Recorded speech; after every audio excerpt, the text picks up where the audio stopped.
I wanted to share my Salvia experience, which was 4 years ago, almost exactly to the day. Today is the 23rd of August, 2023. Um, so, the person I sat with, the medicine woman that I sat with for my ayahuasca experience, is the same person that I sat with for my Salvia experience. And it was just me and one other person and our medicine person in this ceremony. And I have never smoked anything other than my chanupa, my sacred pipe, my casus. So I had never used a bong before. And since there was just two of us, we decided that I would go first.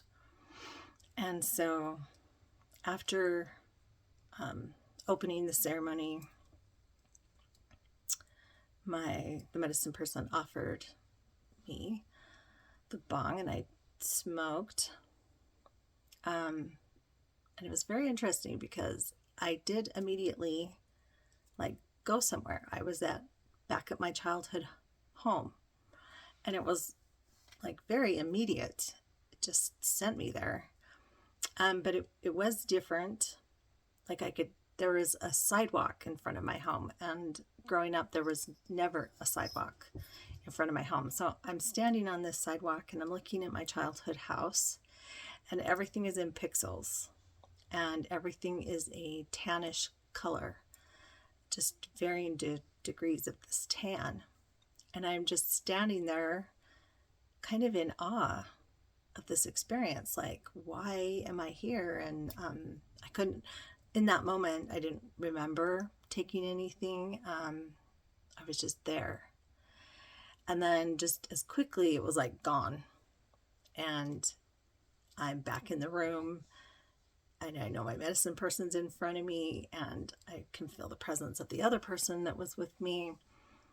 And I'm just is that all? That was 2 seconds. I'm just gone and then back. And I'm well, there's got to be more. So I just sat there with my eyes closed, trying to get myself back to where I had been. And it obviously wasn't working. And so we sat for about 15 minutes, and she kind of tapped me and she's like, are you back? Are you complete? And I'm like, I guess so. That was the shortest trip I've ever experienced. And so she's like, okay, switch places. And so I scooched over, and this other gentleman came and sat down, and I'm kind of watching and observing and just what was all the fuss about? Because it seriously was just so quick and it was over. And then, so the other man goes, and he's just sitting very still, meditative state with his eyes closed. And the shaman starts fiddling with the bong, and she realizes that it is clogged. So he didn't get anything, and I barely got anything. And so she cleans it. And I don't believe in coincidences. Things are meant to happen the way that they happen. And you can call that fate, or just it's inevitable, in my opinion. Each moment is inevitable, and we are going to do what we are going to do. We have choice. But our brain knows what that choice is going to be before we actually make it. So it was a perfect experience, even though it didn't seem to be going right at the time. So my medicine person cleans the pipe, and it's working now. So she taps him and brings him back and says, do this again. And so he did. And she's like, I'm going to have you guys go together. And so she lets me have a hit on the bong. And like immediately that time sent me into a vision.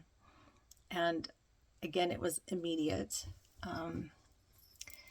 And I'm pretty sure that I fell directly backwards onto the floor. And went into vision. Now, several things happened, and there is no time and space, and especially when you are working with plant medicine. So I was shown several different things. And I was taken back to my childhood home again, but it had changed significantly. And instead of being in the front yard, I was in the backyard. And I was surrounded by so many extended family members, many of whom I recognized were long since dead. It was a mingling of ancestors and future generations, all having this incredible party together, and sharing experiences of when we were on earth together. And I was just in awe of the whole thing. Again, it was all in pixels and a tannish color. And then it was just like I was taken out of that scene and shown the Book of Life, which was, it's hard to find words for that kind of experience. It was this ginormous book, and I could hold it or I could be in it, stand in this book and witness the pages as they turned. It was like they kind of went through me. And each page was like a chapter of my life or a significant part of my life. And I just stood there and watched this book open around me, through me. And then at one point I noticed that the man who I was doing this ceremony with was present. And we were at the point where our chapters in our lives had come together. We had sat in ceremony before with a different medicine person. So I had a TP experience with this gentleman already. So I believe that was the first time our pages joined together. And then they flipped and we were back together again. And then it was like somebody took the Book of Life and just cranked it. And we were spinning. This is my end of the story. We never talked to each other about our experiences, and except for just a few minutes at the end, which I'll talk about. But so my Book of Life is going incredibly fast, and it's just spinning, spinning, spinning. And then I get out of it, and can witness it from a different perspective.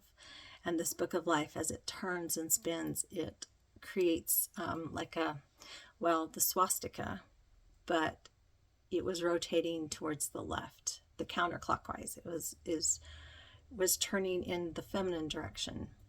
And this, it was like I could feel that sensation, and it was similar to being on a roller coaster. Like, it was just incredible ups and downs. I feel like I was riding the emotions of a lifetime, up and down and around. And I just kind of let my arms go back, like that Titanic scene where she just throws her arms out and she's just on the ship. And that's kind of how I felt, like just feeling the wave of my personal Book of Life. And the incredible takeaway that I got from this experience was our minds are joined. Like, I knew 100% that this gentleman that I was having the experience with, our minds connected in our journeys for a few moments. So there was no question after that. Minds are joined. And we all use the same universal mind, the mind of God. We have our own individual use of it, but we are all connected through that universal mind. And so I just remember laughing, just hysterically laughing at, why do we take life so seriously? This is just an incredible ride. Yes, there were incredible, beautiful highs, and even the lows, the times where it was dark and depressing and sad.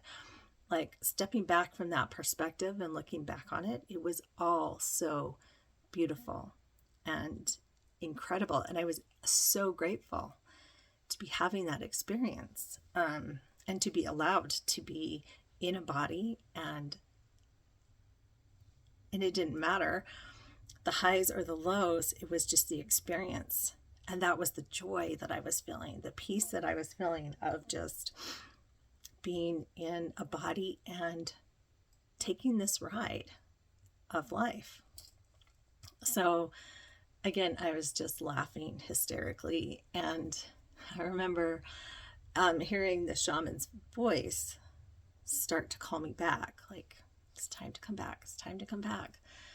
Find your body, wiggle your fingers. And that sensation of coming back to the present moment after being with spirit was very similar to my awakening that I talked about, my Kundalini awakening, because my body, it felt like I had turned into pixels as well, and I had become one with the floor that I was laying on, and the sensation of gathering my body parts out of the floor and sitting myself up back into a cross-legged position in front of our shaman.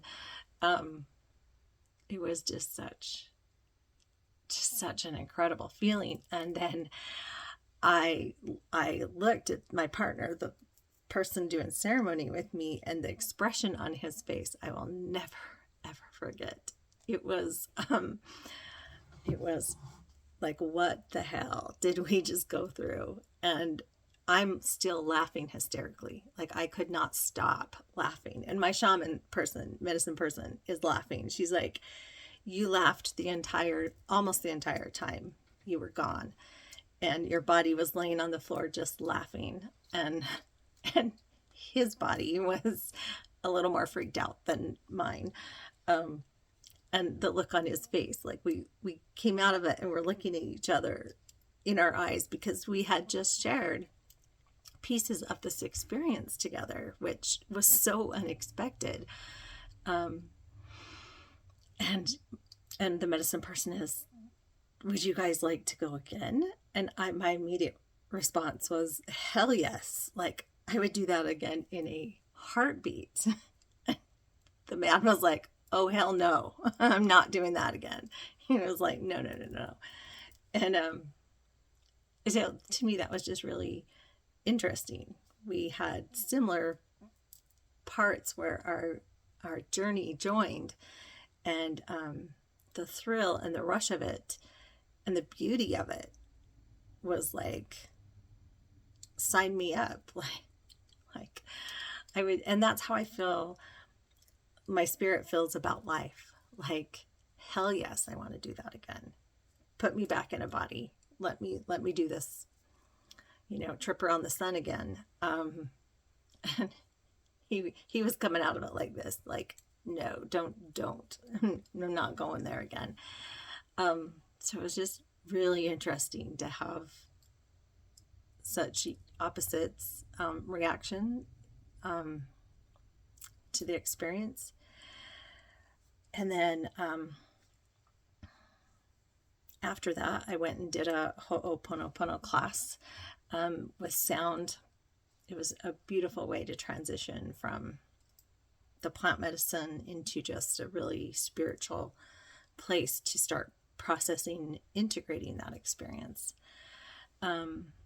And then one thing that happened with the ayahuasca was being able to see orbs of light. And in my last video, actually, there were orbs of light flying around. And I only saw that after I'd posted it. Well, after the Salvia experience, and when I was driving my way home after the sound bath, this incredible, I was stopped at a stoplight, this incredible orb of light about the size of a basketball just appeared outside my driver's side window.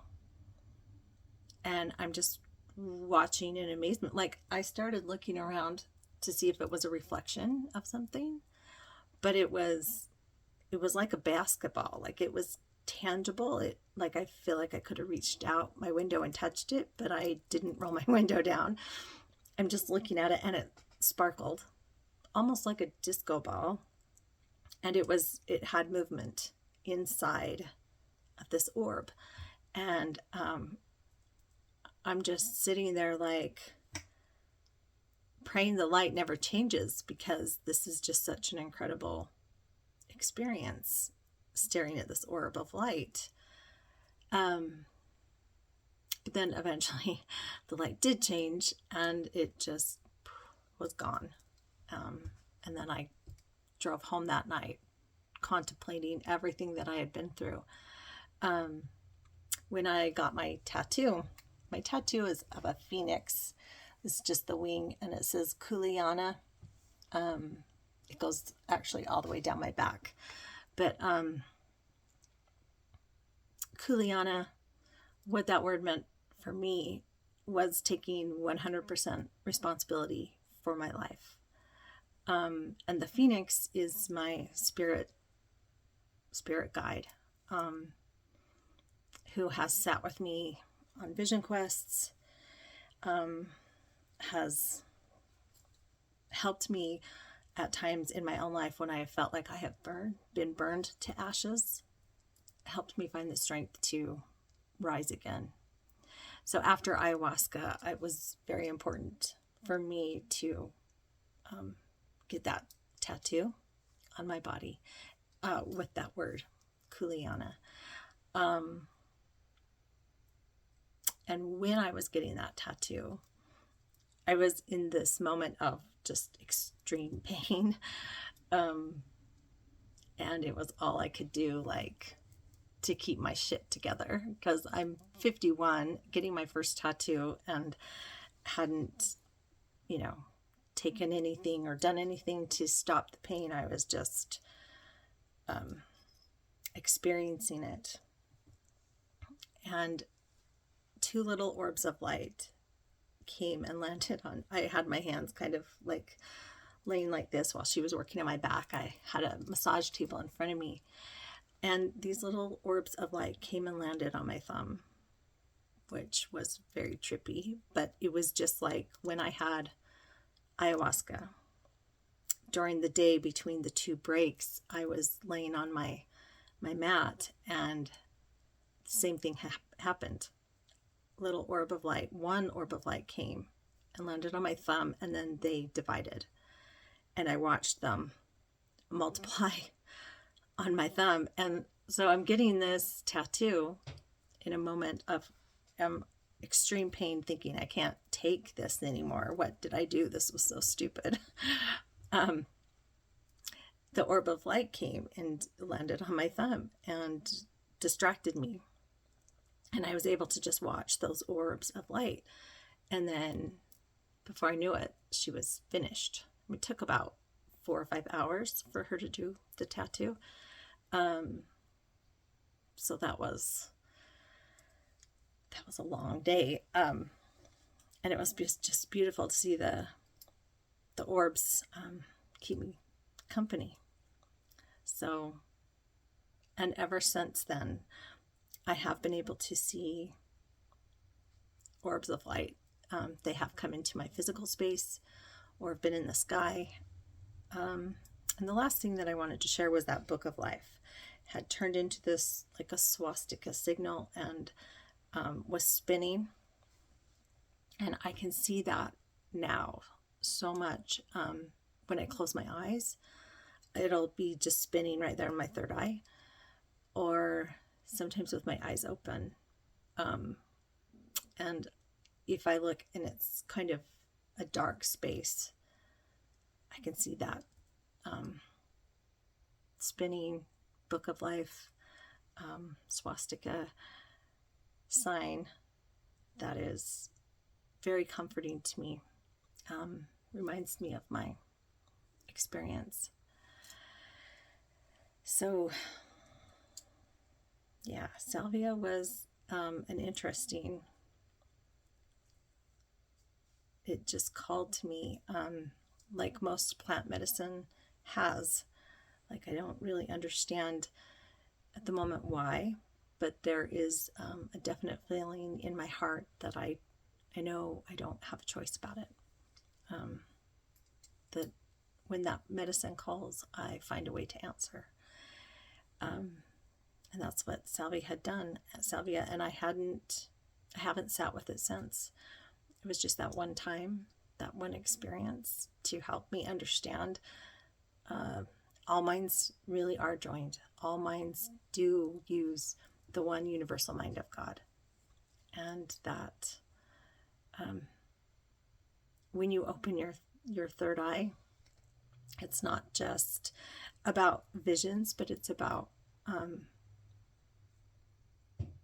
inspiration that comes through spirit. So yeah, that was my Salvia experience, and we'll see. I kind of think it's calling me again. Maybe. Yeah. All right. Thanks for listening. Namaste.